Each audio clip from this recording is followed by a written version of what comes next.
Happy New Year! Yes, Happy New Year. It's January. Glad that you can join us this morning. Well, we're in the new year, but we're still thinking about all the things we've been thinking about the last few weeks. Because last week we heard about Jesus, still a baby, being taken to the temple where a man called Simeon saw him. Now this week is going to be our last week thinking about Jesus as a baby or a child by exploring what happened after the wise men or the magi came to visit, because they didn't visit the night he was born, they were a bit later on. So let's find out what happened, because if you know the story you'll know the wise men, let's just call them the wise men, they went first of all to Jerusalem, the capital city, the city you'd think a king would live, and they went to King Herod. King Herod, I like being a king. And they said to King Herod, can you please tell us where the new king has been born? New king. Wait, I'm the king, I'm going to stay the king, don't mess with the kingness.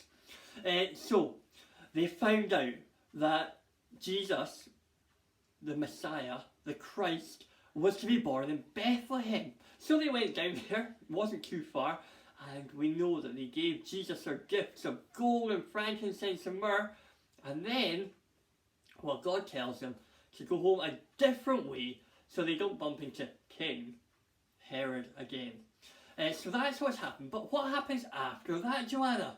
Okay, so we're going to find out in Matthew chapter 2, and we are starting in verse 13. So listen up.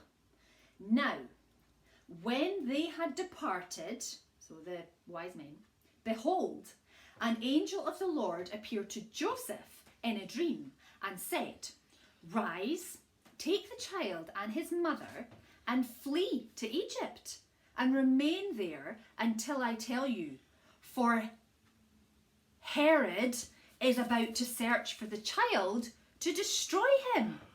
And he rose and took the child and his mother by night and departed to Egypt and remained there until the death of Herod.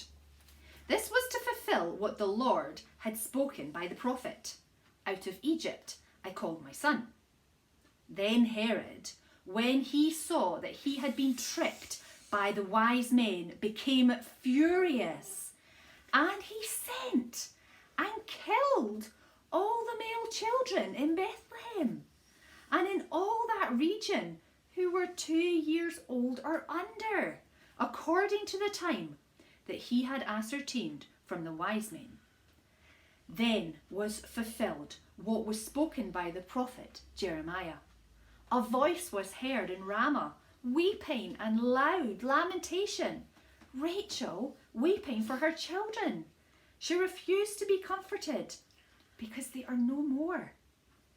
But when Herod died, behold, an angel of the Lord appeared in a dream to Joseph in Egypt, saying, Rise, take the child and his mother, and go to the land of Israel.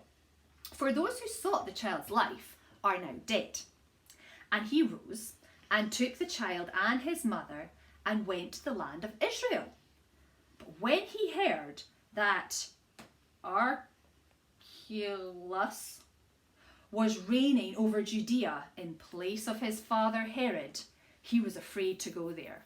And being warned in a dream, he withdrew to the district of Galilee. And he went and lived in a city called Nazareth. That was spoken by the prophets might be fulfilled. He shall be called a Nazarene. Goodness, what lots of journeys. Very good. So we've heard a little bit about this King Herod, and we've heard a little bit about how God's plan rescued Jesus and Mary and Joseph and kept them safe from him. We are going to see now a little bit of our interpretation of what was maybe going on in Herod's mind to have all these crazy bad things happen. Right, I am King don't forget the king, King Herod, and that means that I am in charge, and I'm going to be the one that's in charge, and I don't want anyone else being in charge. They said that there's a new king, and that is not okay, because I am the king, and I am in charge. And you know what?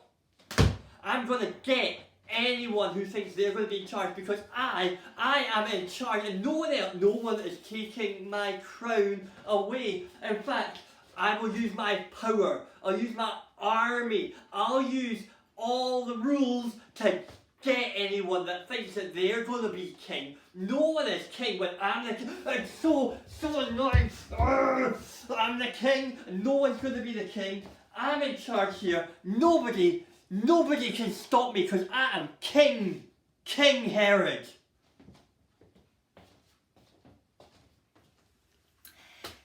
Herod, being a king, did not like the sound of any other king, any new king coming along. He wanted to be number one. He wanted to be in charge, and he wanted to do what he wanted. So he used his power as the king to try and keep it that way. He worked out how old Jesus might have been, and he then ordered for all the baby boys and the boys who were 2 years and under to be killed.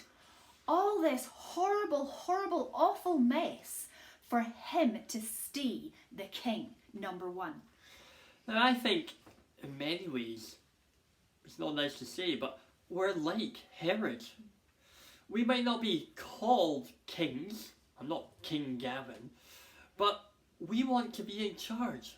And we certainly want to be in charge of ourselves.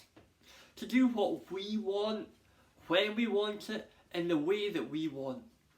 And often, we can do some pretty nasty things to try and keep it that way. But in this story, we see that really God is in charge. He's the one that speaks to Joseph and moves Jesus out of the way before danger came. Although, later on in Jesus' life, we see that at the right time, he did go to die.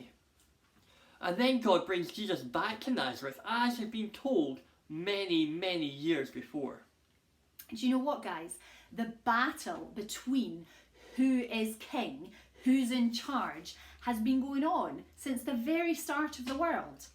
We want to be in charge of ourselves all the time. But we see from the Bible that it is much better that God is in charge. In fact, of course it is, because that's the way it was designed to be. Yeah, absolutely. Now, being a Christian is about realising that Jesus is God and that he deserves to be in charge, and that is the best thing, like we just said. And it's like we take the crown off ourselves and we, not on me, no, we put it, well, we can't see Jesus right here, but we put the crown on him. We put him in charge. You can hold it, that'd be great. Right. So we put him in charge and we follow him. We do what he says, even when we don't feel like it or we don't want to. So, our question to think about at the end of today: will you keep being like King Herod, wanting to be king yourself, wanting to be in charge of all you do, and do what you like when you want, and doing all sorts of things to keep it that way? Or will you decide, actually, Jesus is the one who made me, who loves me, who came to be my saviour. He knows best. He knows what is right, and I want him to be in charge and give the crown to him so that he's in charge of our lives and we follow him. We'd love to hear what you think about that. Drop us a message, get your folks to give us a text or whatever, and we hope to see you soon. Bye-bye. Bye.